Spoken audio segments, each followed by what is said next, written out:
Hope everyone's having a great weekend. This is our week in review, a look back at some of the most compelling segments of this past week. Brand new episodes back again Monday morning at 5 a.m. here on the podcast. You're listening to the Hidden Killers Podcast. Hidden Killers Podcast with Tony Bruschi.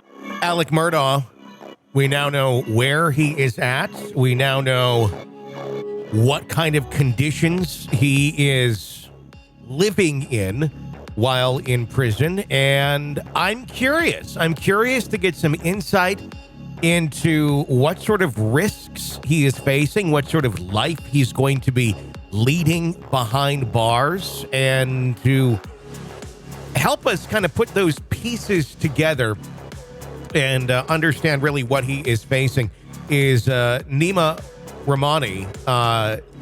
He is the president of West Coast Trial Lawyers, one of the best in the business out there. Nima, thanks for joining us. I'm curious, first of all, give us some insight as to the type of risks that Alex will be facing behind bars. No, significant risk, because he's someone that obviously comes from a family of prosecutors. His father, his grandfather, famously there in South Carolina. And that's why, for someone like, Derek Chauvin and George Floyd, he wanted to serve his time in federal prison, right? Mm-hmm. Plead to federal charges. He doesn't want to be in state prison with some of the buddies, his old friends that he's prosecuted. So if you're Alex Murdaugh and you're the corrections officers there, you got to make sure that he's isolated for his own safety.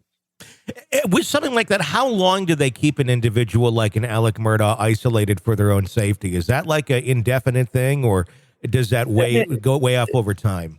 It really is. If someone that, we're kind of seeing it with like a Ghislaine Maxwell, someone that might be at risk, someone that might be on suicide watch. Obviously, Alex Murdaugh, he's not someone that has done any type of time, right? So, he's at risk to himself. Others may pose a risk to him as well. So as long as it takes, your job as a prison or a jail is to make sure that inmates don't hurt one another. Mm-hmm. And that's what you got to do when you're dealing with someone like Alex. That's a high risk inmate.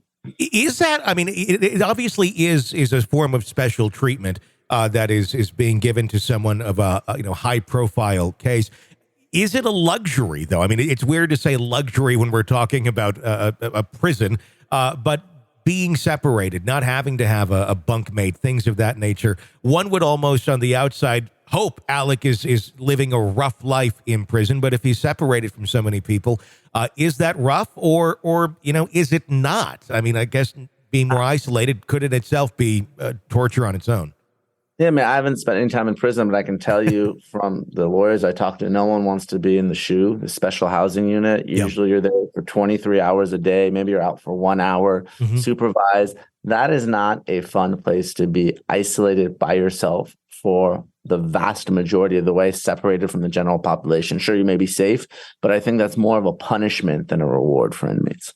And that's an interesting thing to think about, because I think sometimes people do take it the other direction. But if you think of that, that seems very, very true. Alec is due back in court on the 21st for a status hearing on the other 99 financial crimes that he faces. Is this something where we're going to see him back in court again on a regular basis at some point, or would he be being represented, just basically by attorneys and not physically present at future trials? He will have the right to be there. He'll have to be writ over if the prosecution wants to proceed. It is a bit of a belt and suspenders approach, but Alex did admit to committing all sorts of financial crimes. There are some decent arguments on appeal in the murder case. The judge let a lot of prior bad acts evidence come in. Appellate courts don't like it. And again, the judge said that the defense opened the door, but if I'm the prosecution, and the fact that whether it's a Tom Girardi or it's a Alex Murdaugh, that you really want to kind of prosecute these bad lawyers who steal money from clients. Obviously, we're not talking about murder victims here, but we're talking about folks who have been seriously injured or lost a family member, and their attorney stole millions of dollars from them. So you do want to give them that justice. So I think because of the potential appellate issues in the murder case, as well as the strength and the importance of the financial crimes, obviously Alex admitted to all of them, we are going to see a trial in the financial crimes case as well. How strong of a chance at an appeal do you think Alex Murdaugh has? I think he's got a decent shot because, the judge let in all this evidence of financial crimes, right? All this evidence of drug and opioid use. The only thing the judge kept out really was sort of the affair was pretty dated.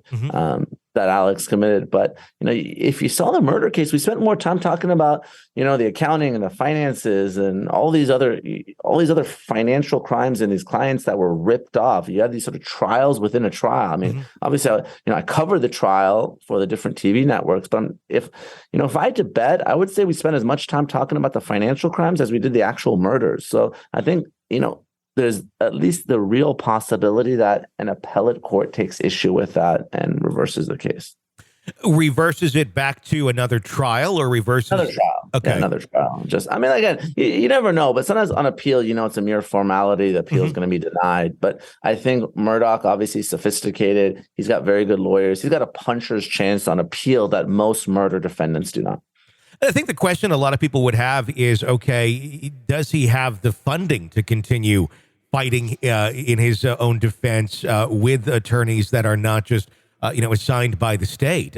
Obviously, everything that he has, for the most part, that we can see, has been seized. But is there more money there? Are there more ways for him to continue funding his own defense and possibly appeals? Potentially. It comes from a family of money. It's not, even if he doesn't personally have money, other folks who obviously aren't involved in murder, they can pay for his defense. He's obviously a sophisticated lawyer himself.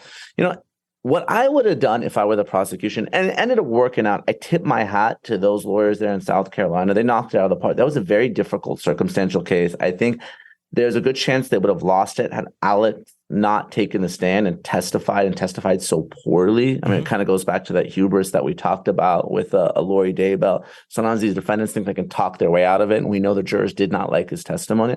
But I think that the safe thing to do if you were the prosecution is maybe you would have tried the financial crimes first, get the conviction. That way, all the other sort of prior bad acts evidence. He's a convicted felon. You get in a lot of time because he stole millions of dollars. Then you come back, you prosecute the more difficult murder case. I understand why they did it the way they did. The optics are really bad to try the less serious case first. But now you do have those appellate issues. But again, I think that it's not going to be a very expensive appeal. And the fact that he's going to basically die in prison, he's going to take his shot at appeal. And we know he is because his attorneys have already filed a notice of appeal. With the financial crimes trial that will come up at some point, and how long appeals could take, even if he were to be granted a second trial in the criminal murder case, by that point in time, wouldn't it be very likely that he will be convicted of all the financial crimes at that point? I think so, especially because he took the stand and admitted to committing all of them. So sure. He doesn't really have any defense on the merits for the financial crimes. So I fully expect him to be convicted in that case.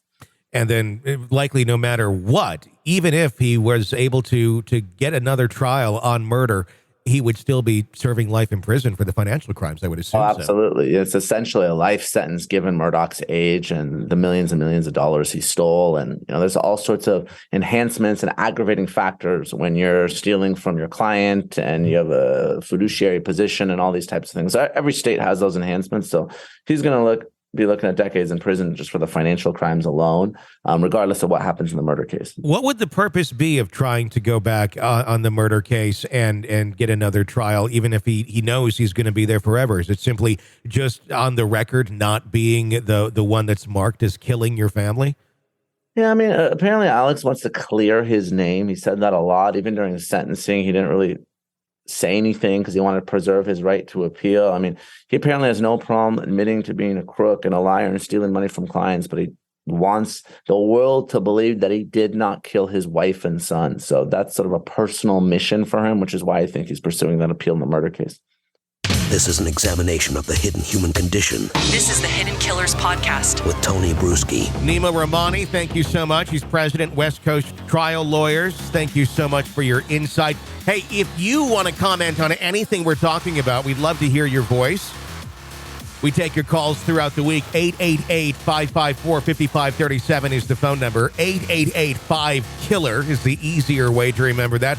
You can call 24/7 and weigh in with your feedback. My name is Tony Bruschi. You can follow me on Twitter at TonyBPod. Stay with us.